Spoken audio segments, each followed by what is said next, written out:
What is up, my friends? So the movie to go see this weekend is Meg. I'm just playing. The movie to go see this weekend, however, is BlackKklansman. This movie, holy fuck, Spike Lee really went off on this movie, and I've been a fan of Spike Lee's earlier work and his later work. I'm not too sure how I feel of it. Old Boy was a good movie and whatnot, but I think that when he comes to BlackKklansman, I think this is his best work to date, if not his best ever. I know Do the Right Thing is still up there, but I don't know. After seeing this movie, I think this might be his, how do you say, magnus opus? I'm probably not even saying that right. But anyways, the movie I think was phenomenal, and it's based on a real life story that was never told, I think, because I've never heard about this story, and many people I know never heard about this story either. But basically, it was about the first black police officer in Colorado Springs, and him and another partner went undercover into the Ku Klux Klan back in the day when David Duke was a Grand Wizard. Yes, that David Duke.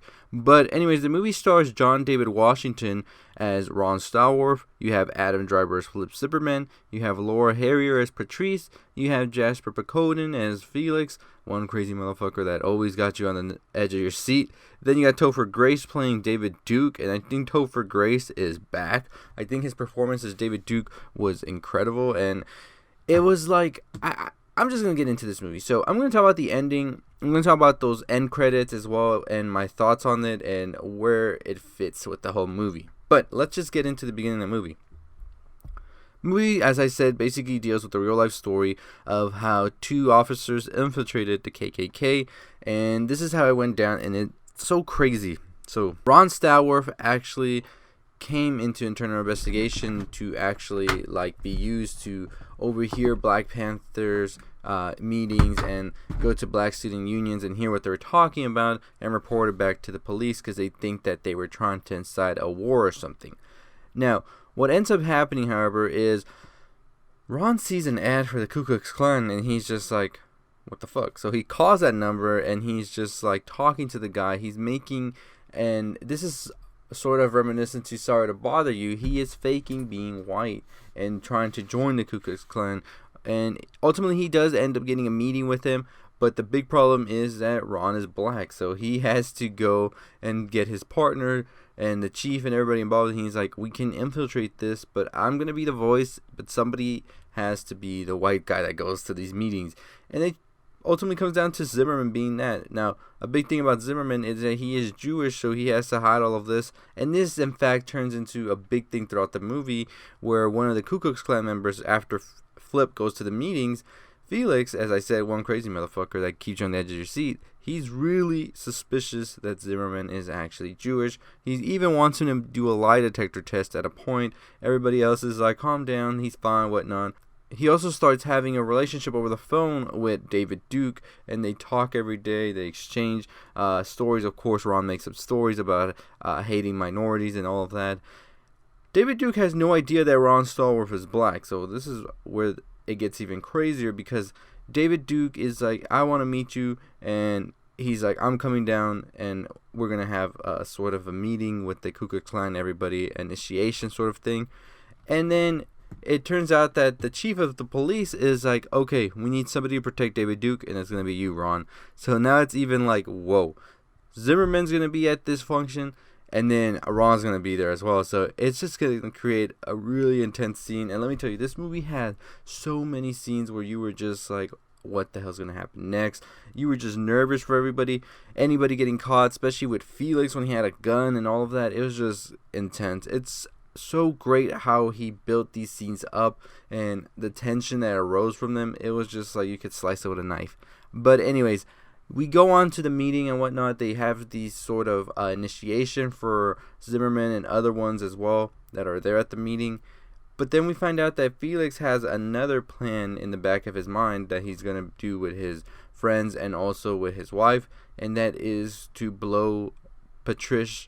Well, let me backtrack a little bit. Patrice is the Black Student Union president that Ron meets. When he first goes to the Black Student Union where they're having that former Black Panther give a speech, he meets her there. Over the time of this movie, up until this point, they have formed a relationship, but ultimately it crumbles down when she finds out he's a police officer and she has no trust for the police.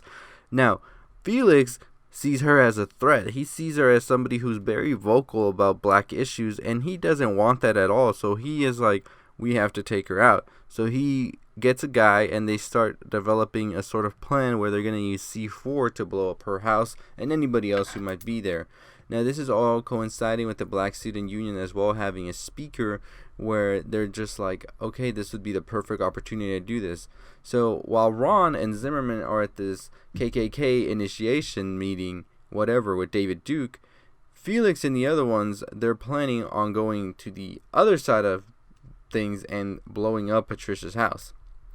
So Felix's wife goes, and Ron is already suspecting of all of this because they've been overhearing and whatnot, and he's just like, we're gonna take you out. Let me tell you, this chase scene, this car chase scene, or whatever you want to call it, was very, very intense. The music, it felt, and this is what I liked about this movie, at points it felt like a very exploitation, like 70s type film, and it had old vibes to it, but it also had like, it felt fresh as well at the same time, which is really interesting, and I really liked that about the movie. But anyways, Ron goes to stop the wife, but then because he's black and people are racist during this time, especially the cops, a couple of cops come over, pull him over, and they just don't take Ron's, like, he's like, I'm undercover, I'm police, but they don't care because they're just like, no, you're black, and like, we're just some racist fucks, so we're gonna throw you into jail. Felix then shows up, and he's about to pull the switch before his wife tells him not to, because he parked right beside Patricia's car, and the wife couldn't put the bomb in Patricia's mailbox because it didn't fit. So before that, she actually put it in Patricia's car. Felix is unaware of this. He pulls the trigger, and him and the other members of the Ku Klux Klan that were in on this, they all die. And then Felix's wife goes to jail. Zimmerman comes, and he helps Ron, telling the cops that they're assholes, that he is a cop, that why are they being racist as fuck. And then we see that the chief and the police and everybody celebrate Ron for his accomplishments.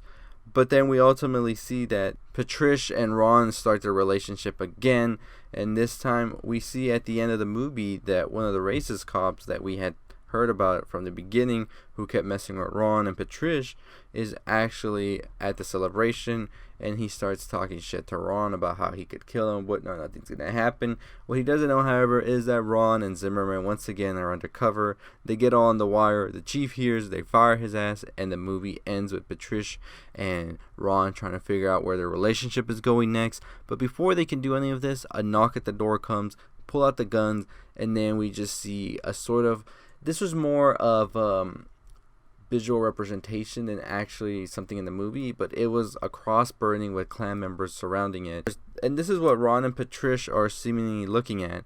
And then it just ends. The movie ends right there. Of course, we get to the credits, but let's talk about that ending, however.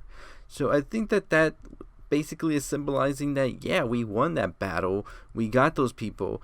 But the war still continues to try and go into equal rights and take the Klan out, because they are still out there. It was just a couple of members that we took, and we saw ultimately that these members can be anybody. They're just hooded when they're in their own practices, but out there in the real world, as I forgot, I think it was the police officer who said this, they're just in the three-piece suit and you never know who they are.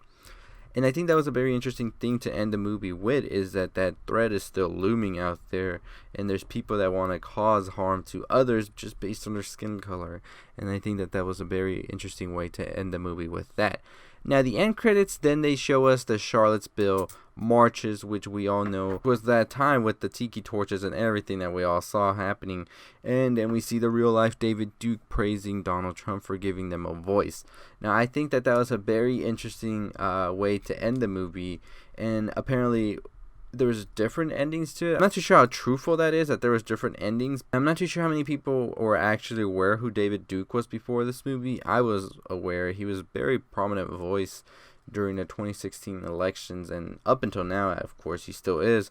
And then I just kept hearing his name pop up. Then that's when I found out about him, and I just saw like that he was a Grand Wizard for the KKK. He's trying to run for office and all this, and it's just insane that this is things that they talk about in the movie, and it goes all the way back to now, and it's just like, okay, it's like, it's crazy the connection that can be made. But yeah, pretty much I think it was very interesting to show that aspect and everything of it today. I would have liked to see where Zimmerman and Star Wars are nowadays and what's up going on with them at the end. You know, that's what I expected to see at the end as well. We got the David Duke. We still know he's a racist fuck, but we didn't get to see where Ron Stowers, Zimmerman, and the other people were. And I thought that was a little bit of a letdown. But overall, I'm just looking for something to gripe on because I think this movie is, go see it, full price. It is definitely worth it.